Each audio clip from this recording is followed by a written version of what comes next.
I'm Janet Jones, author of Happiness Millionaire, Positive Images for a Rich and Powerful Life. And you are watching a walk and a talk for happiness seekers.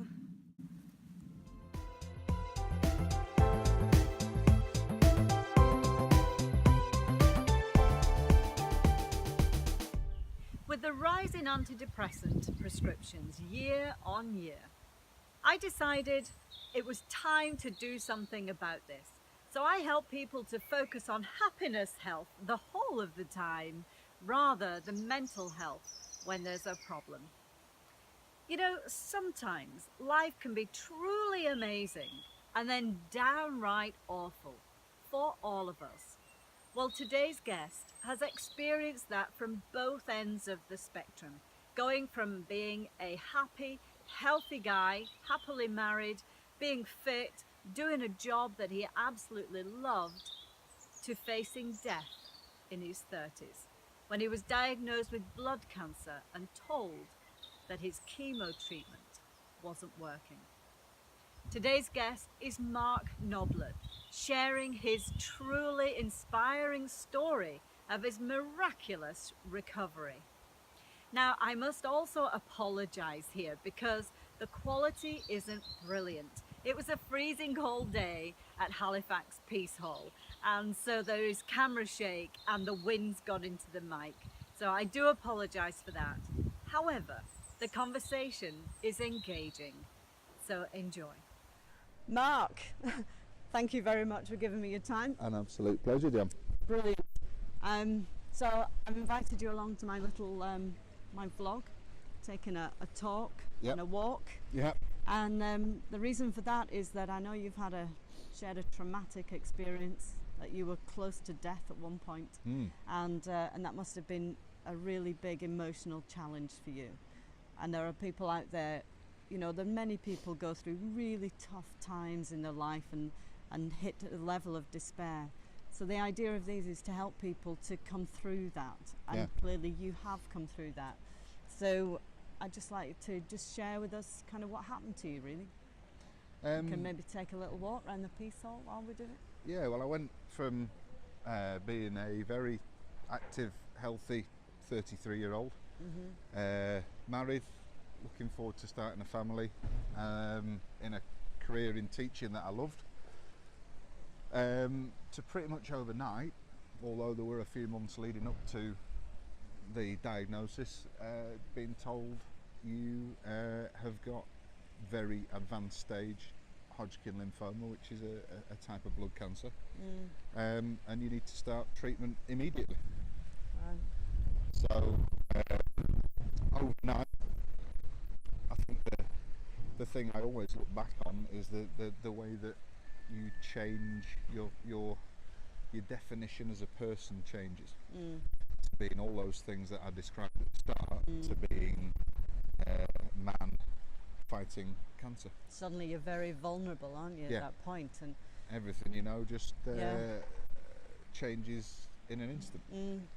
And what was your immediate, emotional response to that? You know, because when we get bad news, the body feels really low and heavy, and it's hard to kind of think straight at that point, isn't it? So what was the experience for you? I was angry. Right. Because I think you all of a sudden feel like life has been ripped from beneath you. And if you know, I've always lived life. I've been lucky to be with people and have a family, and my wife Alison, we've always lived life, and all of a sudden life stops. Yeah. And that doesn't seem fair. No. And when things aren't fair, we get angry. Yeah. But also fear. Right. Huge, overwhelming fear, because well, the simple thing is, I'm not ready to die. No. I have stuff to do. So yeah, when you are faced with a very uncertain fight, I think the two most natural things in the world to do are to recoil in fear, Yeah. and then depending, I think, on your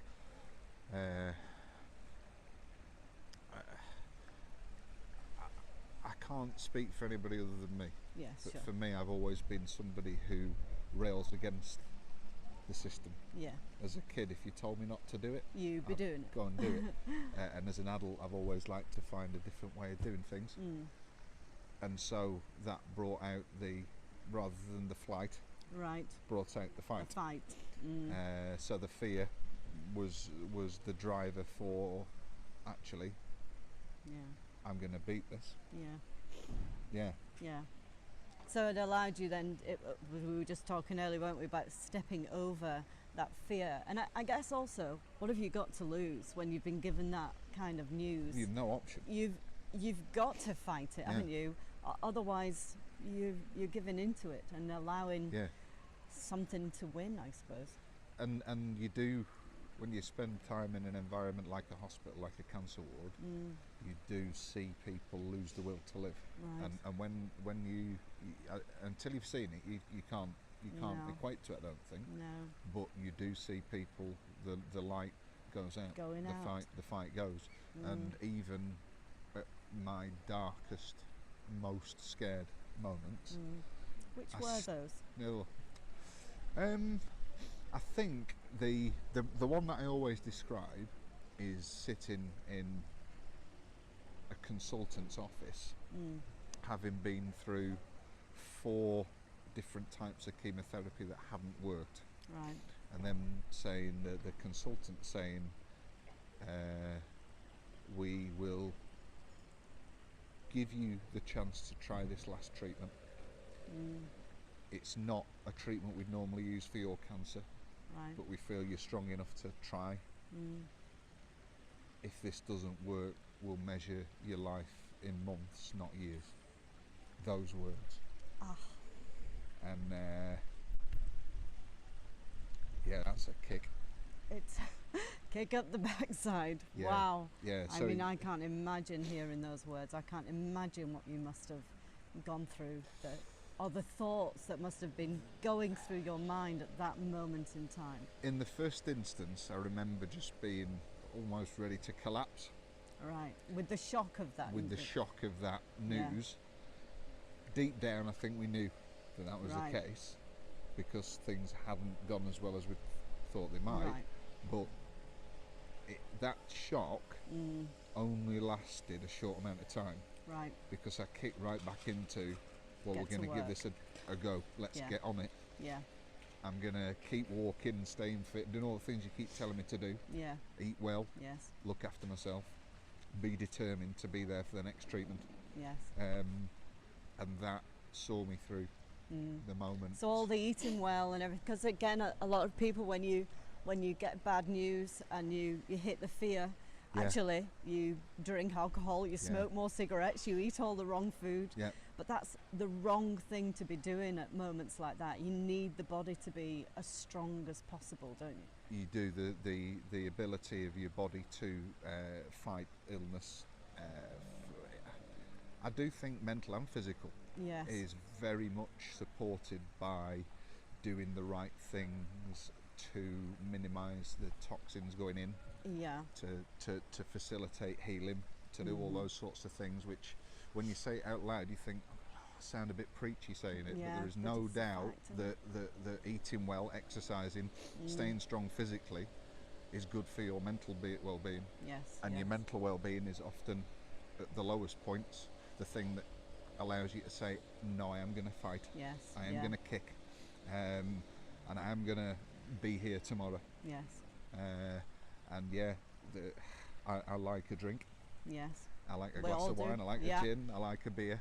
But that could be the In- reward at the end. It was the reward, because the whole time I was treated, I never wanted. No. As soon as they told me don't drink, Yeah. Fine. fine. Yeah. If you're telling me don't drink, I'm off. Yeah. You know, and Yeah.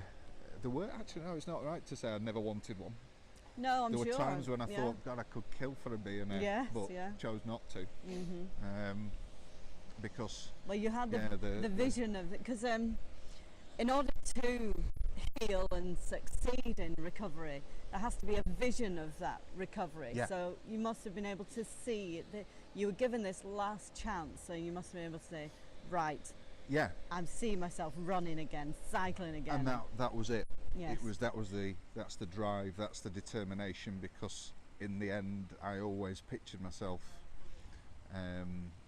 getting to the point when I would do all those things again. Yes. And be me again. Yes. And here you are. Yeah. Which is fantastic news. So that was the story. So your present moment in time, how do you now view life differently from how it was before, or given, what's the emotional response to this trauma that you went through? I think I've thought about that a lot, and a lot of people say to you, you must have a very different outlook on life. And the truth is, I actually don't, because before I You had a good outlook anyway. I always lived life. Yes. Yeah. I was driven by happiness, always, in terms of enjoying time spent with people, Yes. enjoying experiences, seeing the world, doing things that enriched me Yes. and my view of the world and my understanding of it. And that was always the case before I got sick. Yes. And I think one of the things that was a great help to me while I was very poorly was that I never ever at any point looked back with regret. Right. That's really powerful. And I think when you're in the moment, you're talking now about how do you view your life in the present. At that time, when illness was the present, when that was the thing, I never ever looked back and thought, I wish I had done these things. Yes.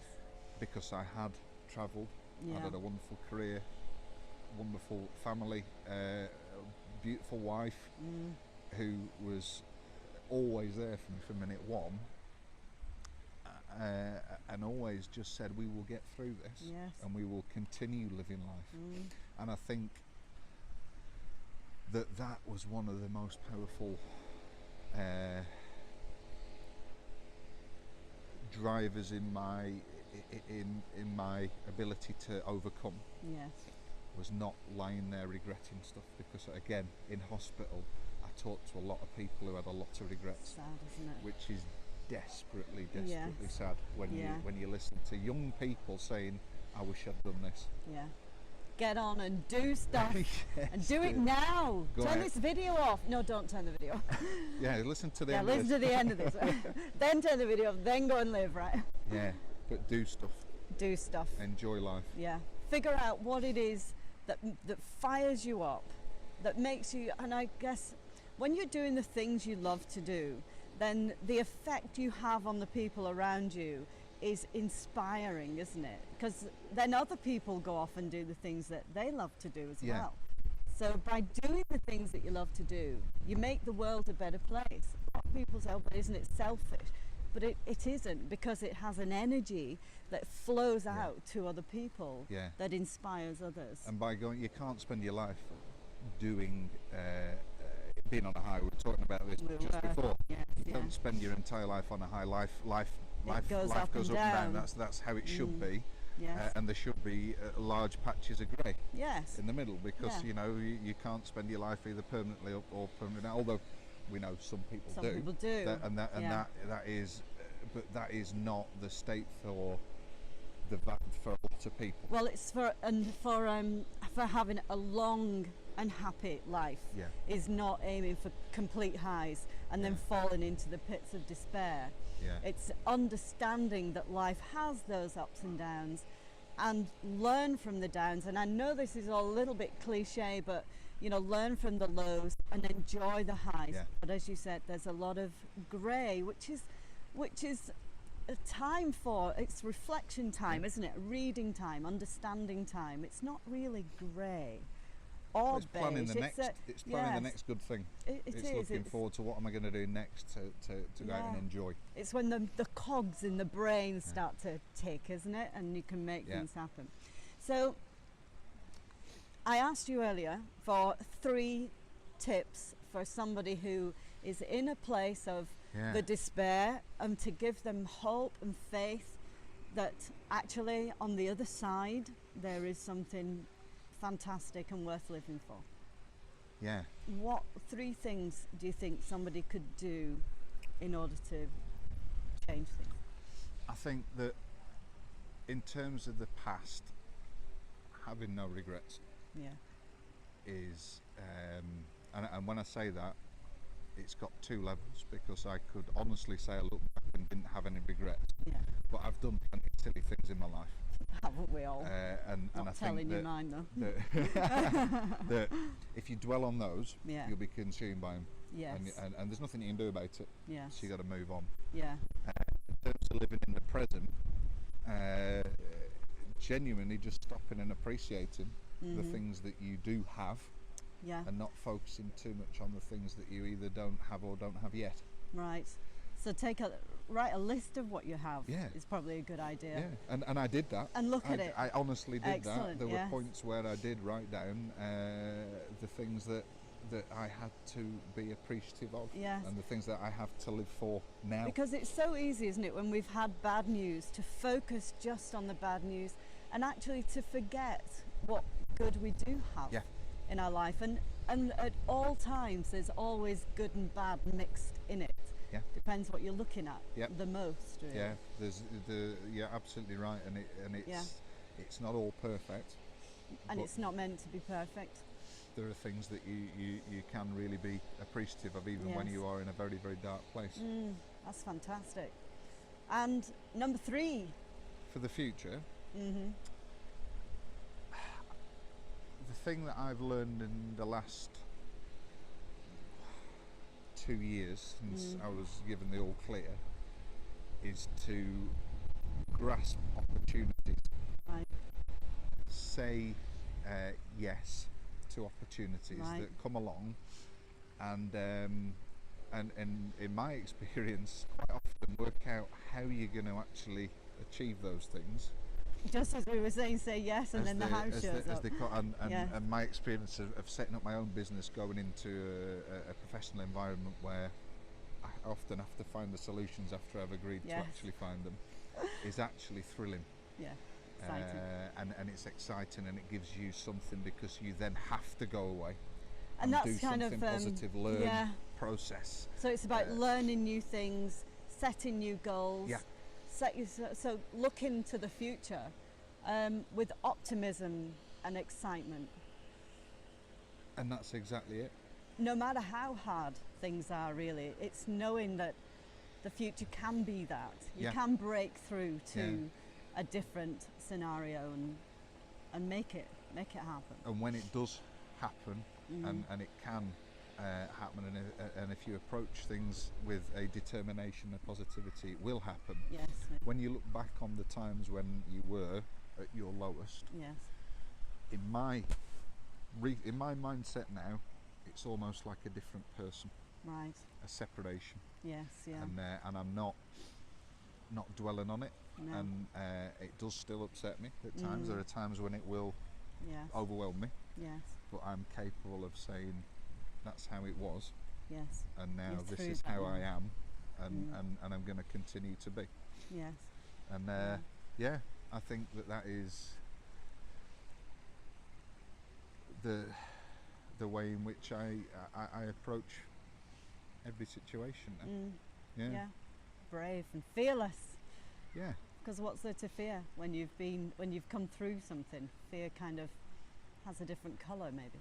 And it's still alright to be nervous, Of course. and it's still alright.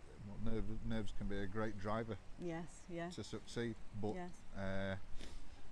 Yes. fear becomes less of a factor. Yeah. Brilliant. Mark, thank you very much. You've shared a really lovely story. Thank you. I hope you enjoyed that, and don't forget to watch the other interviews in the series, and of course share with your family and friends. Now, as a happiness seeker, I want to help you to find the answers to the challenges that you are facing, either at work, at home, or in school. So do subscribe to my channel and add your comments in the comments section below. If you have any questions, then if I don't have the answer, I will find an expert who does. If your question is too personal, then my email is janet@happinessmillionaire.com. You see, I believe that together, if we focus on happiness health, we can change the world. I'm Janet Jones, leading the way to a happier day. It's tacky, I know, but it's cute.